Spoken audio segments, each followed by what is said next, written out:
Hi, I'm Virginia from Right Clinic, and here with me today is Simon. Thank you so much for being here today, Simon. You're more than welcome. Thank you for having me on. I'm excited. I'm excited too because I met you in person last year in September 2023, and that Yeah, was really nice because you're just like so fun and bubbly at the conference, and it was really nice to meet you in person. it was a very good conference, wasn't it? Yeah, and Yeah. I've been following you and everything you've been doing since then. I'm really impressed. You're taking the world by storm of medical writing, it seems. Yeah, thank you so much. And you've been hot on your LinkedIn game as well. I've seen like Trying. videos, I've seen all kinds of things. It's hard though, isn't it? To constantly come up with stuff all the time is really difficult, but we try, we persevere. Yeah, it's true. So Mm. for the audience, what do you do? Yeah, so I'm the head of business development at FharmiWeb.jobs. We are a global life sciences jobs portal where people can go and create a profile, upload their resume, and then they're able to search for life science jobs all over the world. Um, Medcoms particularly has become an area of interest for us since sort of 2021. Speaking to the wonderful Peter Llewellyn, we started, attending his meetings, then attending the in-person sessions, and just fell in love with the sector, to be honest. So, yeah, been pretty big in there now for a few years, and long may it continue. Brilliant. So for the audience that doesn't know, medcoms is medical communications. So medical writers are involved in the world of communicating medical information. Awesome. So I wanted to ask you some questions about recruiters because Yeah, they're a little bit of a question mark sometimes for medical writers who are looking for sure. work either as freelancers or as employees. Mm. So can you give us some kind of background as to how recruiters can help medical writers who want to either freelance or find employment? Absolutely, yeah. So recruiters on the whole essentially spend their time talking to clients and talking to candidates and making the best match of those two people. So a recruiter, thinking of a few specialists off the top of my head, companies like Albion Rye and Pobble, they have a dedicated medical communications part of their business, which means that they speak to all of the companies in that sector. They're particularly friendly with them, and hopefully, many of them are their clients. And they'll go, Mr. or Mrs. Recruiter, would you please go and find me this kind of person? I'm looking for a medical writer. I'm looking for one to come and work with us permanently, and I need them to be based in Berlin in Germany, for example. The recruiter's then going to go and start trying to find those candidates. And that can happen in a number of ways. They can post jobs on a portal like FarmiWeb. They can find people's CVs on job boards, on, again, places like FarmiWeb, and they can use LinkedIn and other programs to find those people. They'll then reach out to those people individually and try and gauge their relevancy for the job that they're advertising. If the relevancy is good and if there's a good match between the candidate and the client, they'll do the introduction and they'll get the interview set up. If the client, who is then normally, a medcoms agency or a pharma company, whoever it may be, is happy, they'll then hire that candidate, and the recruiter gets paid by the hiring company directly. The candidate doesn't pay a penny for any of this. Now, I've worked with hundreds of recruiters now over the last few years, in making sure that they're finding good life science talent. But the thing that is still sort of really, really prevalent is the difference between contracting and permanent work. So there are some recruiters who will specifically only touch contracting because it's quick, the turnaround is quick. Generally speaking, the pay can be a little bit better as well, and they're able to just keep churning people through. And if you create a good relationship with a recruiter that specializes in medical writing contracting, you're going to have work probably all year round because they will be speaking to so many different people and they'll be able to get you into lots of different places. So I think having a couple of good recruiters in your network is so valuable. But then there are people that do permanent as well. So you'll know probably as many as I do, permanent medical writers who just go in and they sit in a company for years and they write for them. They keep everything ticking over year after year. There are recruiters again that will only do permanent placements as well. And that's a bit more of a relationship game, because you want to make sure that that candidate is going to stay in that place for years. because you want to kind of show that you're a great recruiter and you're able to get really good tenure out of people.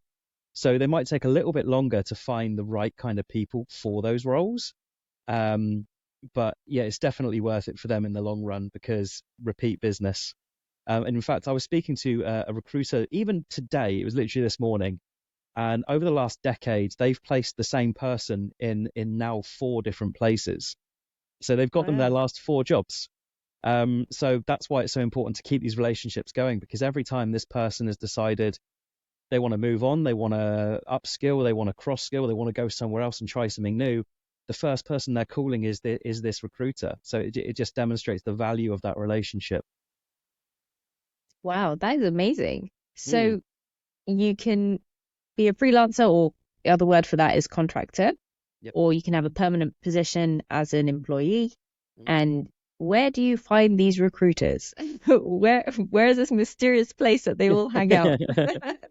Yeah, it's difficult because unless you're very in touch with the industry, it can be really hard to find these elusive givers of work, you know. So there's a couple of places that I would normally check. If you go onto a site like FarmiWeb or Indeed or Total Jobs, any of the kind of job portals, you can search jobs by recruitment companies, and that will give you a list of every single recruitment company that's advertising the jobs that you're looking for. So if you type in medical writer, go, and then hiring type, it will be direct employer or recruitment agency. You select recruitment agency, you'll see everyone that hires medical writers. What you'll also want to do is LinkedIn. And I hate that they've got a monopoly on everything, but we've kind of got to make the most of it, haven't we? If you go onto LinkedIn and you run a search for people, you can type in, medical communications recruiter, or yeah, any kind of variation of that. You'll get a whole list of people that hire in those areas, and you can just start connecting with them. um, I would say probably the big caveat is don't just click down the list and press connect, connect, connect, connect, connect to absolutely everybody. I'm a big fan of a personalized introduction, and that could be, hello, Virginia, my name's Simon Brough. I'm a medical writer of 3 years, and I'm currently thinking about a new role. I understand you recruit in the space. I wonder if there's any value in us being connected. Thanks. It's not war and peace. It's very simple. You're putting your kind of intention out there, and that recruitment consultant can then go yes or no, basically. That would be my big hint. It's personalize everything when you reach out to someone who works in hiring and talent, because they're inundated with people who don't. And very quickly you'll find you're building a nice network. And even if you just have a few really, really good recruiters there, you'll start seeing the opportunities they're recruiting for appearing in your feed. And that immediately gives you a bit of an advantage because you can get in there quickly. Brilliant. So how can you tell Mm. the good eggs from the bad eggs when it comes to recruiters? Because I've Oh, had recruiters that mm, I've, tried to build a relationship with, and I thought we had a good relationship, and they, had some work for me that was coming up, and then I just didn't hear anything for ages until maybe a year later when they said, "Oh, we've got this new opportunity." I'm like, "Oh, hey, thanks for getting back in touch. What happened to the last thing?" oh, it's so And awkward. yeah, they can be really well, in my experience, they can either be unresponsive or they can really be gunning for you, and they are Mm. actually proactive in trying to find you work. So how can you Yeah, tell the difference? I think that actually that is the answer. I think the best recruiters that I know are the best communicators that I know. Anyone who comes into a process and manages your expectations from day one, gives you an idea of what the process will look like, and more importantly, tries to get to know you more so than just what are your salary expectations, when can you start, okay, I'll speak to you in 2 weeks. That's how you've identified a good recruiter, because it is, for lack of a better term, it's a people business. You've got to make this person happy here on the left and this person happy here on the right, and you've got to make them talk. So if you're not having conversations, if you're not communicating, you're not recruiting well. There is a certain number of recruitment companies who are so big and so corporate that they have these ridiculous expectations of their recruitment staff, which is, you've got to make 200 phone calls a day, you've got to send 50 LinkedIn emails and 100 emails. If you're a recruiter with that kind of expectation of you, your standards are going to drop because you're not thinking about the human connection necessarily. You're thinking about keeping your job, and you've got to make sure you hit, they call them KPIs. You've got to make sure you hit those KPIs consistently day after day after day, just to keep the seat that you work from. That's when I start to see the standards sometimes drop on the communication side of things. But the best recruiters, they communicate first and they worry about everything else later. Brilliant. Brilliant insights there. For the audience, if you're not sure, KPI means key performance indicators. Is that right? That's right. Yeah, perfect. Right. And that will be the list of expectations, essentially. So for you to keep working for me, you need to do X, Y, and Z. That's essentially what KPIs are. Brilliant. Yeah. I can definitely feel the pressure from those kinds of recruiters who, they'll just send a very brief message and they'll say, hey, I see that you do medical writing. Do you want to book a call? And I'm like, but why have you contacted me? And actually, that's a great question for you. So when someone contacts you and they don't want to actually chat on the direct messages and they just immediately want to call you on the phone, is that good practice, or what would you advise to do in that situation? So I'm probably going to give the answer you don't expect, which is I'm a huge fan of that, because I think that you can achieve more in a 5-minute phone call than you can in exchanging messages for half an hour. So I know everyone's kind of, well, I don't have time to have a 5-minute phone call, but they'll happily sit and type out an email for half an hour. I personally, I think speak to that person on the phone, because you can ask questions that come to your mind because you're hearing what they're saying. And also, as I said, communication's everything. If you get on the phone with this person and after about 30 seconds, you don't think the vibe is right, you're allowed to go, actually, this isn't for me, but thank you for your time.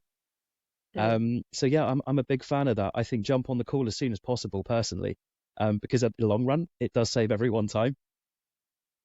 Yeah, I think that's good advice, because I've spoken to recruiters, they all sound really promising. And I get to ask them questions like, what's the going rate for the market right now for a medical writer? And, what does the landscape look like? What types of medical writers are getting work and things like that? So, that's a great segue into, what do you see on the market right now? What's it looking like for medical writers and medical communicators? Is it, because I think it's been a bit up and down over the past few years. It has. It's been a very challenging 2 years, I'd probably say, at this point. I think when we saw each other, was it September 2022 or 2023 last year, yeah. We were already starting to feel the difference in from the year before, which seemed pretty good. So yeah, I think it has been a particularly testing couple of years. But what we've noticed, and actually you could probably give insight into this as well, is there's been a bit of an increase in the reliance on freelancers, on contract staff to deliver the short-term goals of an organization, rather than bringing someone on, onboarding them, spending years getting them up to speed, to then have to let them go for a redundancy. I think there has been more reliance on freelancers. What do you think? Yeah, I agree, actually, because when I was made redundant from my previous role last year in July, August time, I was asked back as a freelancer a few months later, which was really interesting. Yeah, I mean, and that kind of says it all, doesn't it? There is a certain level of detachment, because you then don't have to go through that awfully emotional process of hiring someone and then letting them go again. But also with freelancers, you can kind of turn the tap off when things get tight and turn it on again as soon as it picks up. There's more flexibility in it, I think. So I do see companies utilizing freelancers more so now than a couple of years ago, arguably. Yeah, I would agree. I think even though there's AI happening right now and people using tools and generating information, I think honestly it's a little bit of a fad, and people are going to quickly realize that everything sounds the same if everybody's using AI. Yeah, we have this argument so often. I'm not a fan of generative AI. I think that it is particularly good if you just need a starting point. If you can go, for example, hi ChatGPT, I want to write an article on petroleum jelly. Can you give me the history of it up to now? And then you can go through what it's come up with and gone, I don't like that, I don't like that, I don't like that. That's cool, didn't know that. Just going to quickly double check that's true. And you've got the bones of what you need there. But what I'm seeing more so now than ever, well, I say more so than ever before, it wasn't a thing in the past, but what I'm seeing that I really don't like is people just taking the first thing that comes out of generative AI, slapping their name on it and going, perfect, done. It's rubbish. That's just poor practice. And how can you expect anyone to value you as a professional or a thought leader or a decent source of information if you're just letting a program do it all for you without adding any personalization or your own knowledge and insight? It's beyond me. Yeah, I would agree. I think you really need to fact check, and also you want to think about standing out and putting in the work. I think there's a bit of a dilemma between trying to be efficient and then trying to work less. And Yeah, yeah, you still need to do the work. 100%. Yeah, I speak to a lot of people who write content, and they kind of say, "Oh, it's really good because, it used to take me 4 hours to research and write a one pager, but now I can do it in 20 minutes." And it's like, well, hold on. Are you doing it in 20 minutes, or are you just offloading all of your work and has your quality dropped? From my point of view, if you could do it in 2 hours instead of four, because you're utilizing the tools, but you're also doing what you do, then you can double your output. That's a win. It doesn't have to be the quickest and cheapest thing possible. Just anything to improve you slightly. Yeah. And I think also the generating AI messages to people, which are obviously not personalized, don't do it to recruiters. I get so many every day. And from my point of view, so I'm not a recruiter. Mhm. Most of my customers are recruiters, talent acquisition, and HR teams, but I myself am not one. I get people write me messages as if I'm a recruiter, and it's like, well, I know that that's not you because one look at my profile tells you he's not a recruiter. So yeah, how can I how can I go anywhere with that if you can't even bother to do the smallest amount of research? Why do you think I'm going to be able to help you? My only advice for you is go and read properly, and try again. That's my advice. But it happens every day. It's Mm. unreal. It really is. So what should people come to you about? Should they ask you for, who are 5 recruiters I should go and see? Or what would be questions for Yeah. Simon? Yeah, absolutely. The people who, so I presented at a regulatory affairs career fair a couple of weeks ago, and the people that came back to me go basically, "Oh, Simon, hi, I get you've got an understanding of this. I want to know who I should be speaking to because I'm looking for these kind of roles."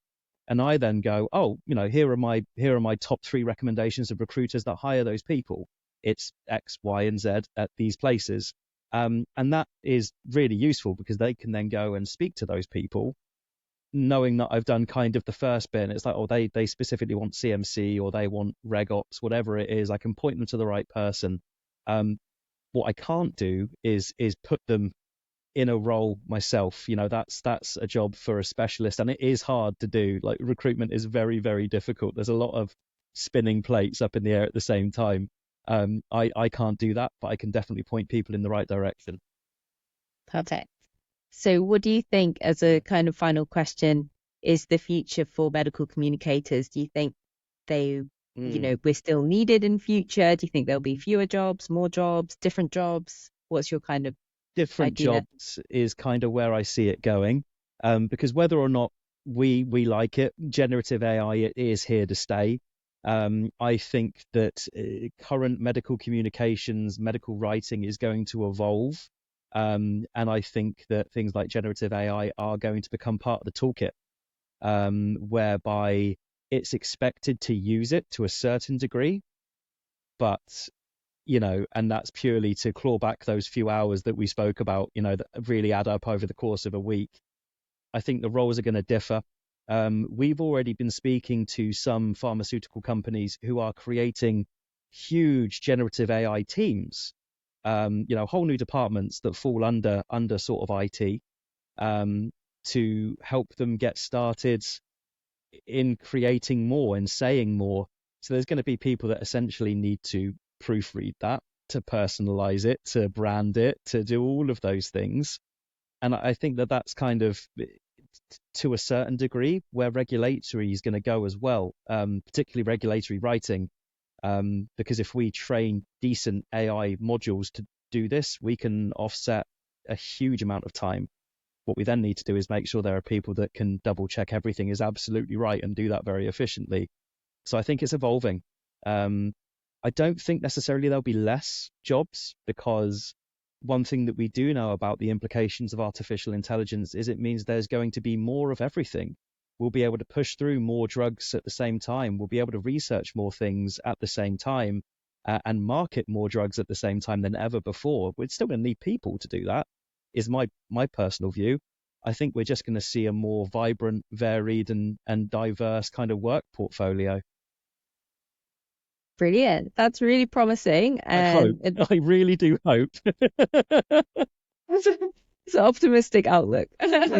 Yeah. I think you've got to be slightly, because we've spent years training people to be good at this stuff. It seems a real waste to suddenly get rid of them all and let these personalityless robots do it for us. People like you'll be able to see an AI article from a mile away and go, that's rubbish. It's not learning quick. Certainly, it needs shepherds, it needs custodians, it needs people to onboard it as if it was a staff member and monitor it as if it was a staff member. So I think optimism's the way forward. Brilliant. Well, thank you so much for the chat today. I'm sure we'll have you again. I hope so. It's been a genuine pleasure. I've loved it. Thank you so much for your time. Thank you. And thank you everyone for watching or listening, and we'll see you next time. Bye. Bye.